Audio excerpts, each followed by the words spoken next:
Hello everyone, welcome to Literature Dil Se. In today's video, we will discuss the Romantic Age in English literature. One of the most important periods for UGC NET, TGT, PGT, DSSB, KVS, NVS and for college students. So now, beginning of Romantic Age. Romantic Age began in 1798 with the publication of book Lyrical Ballads by William Wordsworth and Samuel Taylor Coleridge. Now, it lasted from 1798 to 1837. Because of the importance of imagination, emotion and nature, this period is known as the Romantic Age. अब थोड़ा features के बारे में जानते हैं romantic as के। तो जो उसके मेन फीचर्स हैं वो है love of nature, importance of imagination, emphasis on emotion and feelings, interest in common people, freedom from classical rules and individualism. जो मेनली रोमांटिक राइटर्स थे वो बिलीव करते थे कि emotions are more important than reason. अब अगर हम बात करें रोमांटिक एज में मेजर पोएट्स के बारे में, तो मेजर पोएट्स में कुछ का नाम सामने आता है। वो है विलियम वर्ड्सवर्थ का, सैमुअल टेलर कोलरिज का, पीबी शेले का, जॉन कीट्स का और लॉर्ड बायरन का।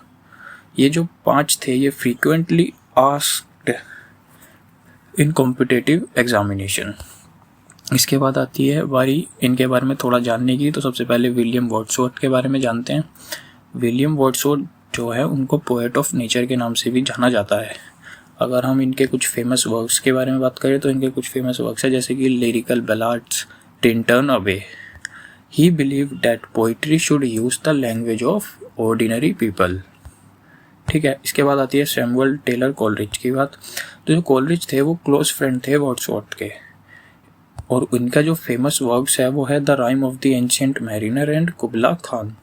अब बारी आती है जॉन कीट्स की। जॉन कीट्स जो है वो फेमस है उनके ब्यूटीफुल ऑड्स के लिए।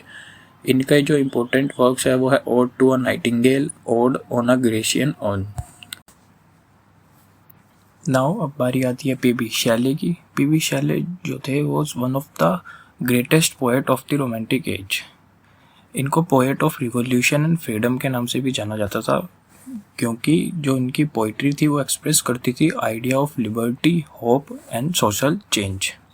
अब अगर इनके कुछ इम्पोर्टेंट वर्क्स के बारे में बात करें तो वो है odd to the West Wind, Adonais and Prometheus Unbound. Shelley जो थे वो बिलीव करते थे कि poetry could inspire people to create a better society. इनकी जो पोएम्स होती थी वो फुल ऑफ इमेजिनेशन होती थी, idealism and a desire for freedom.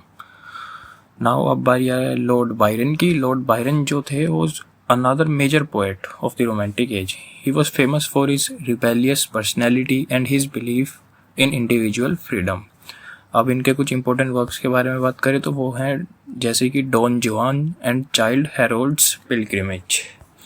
Byron की जो पोइट्री थी वो रिफ्लेक्ट करती थी पैशन को, एडवेंचर को and resistance against social restrictions, और इन सब क्वालिटीज़ की वजह से ही became one of the most popular poets of his time.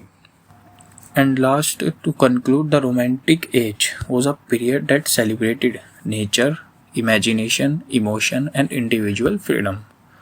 The publication of lyrical ballads in 1798 marked the beginning of this age, and poets like Wordsworth, Coleridge, Shelley, Keats and Byron made it one of the greatest period in English literature.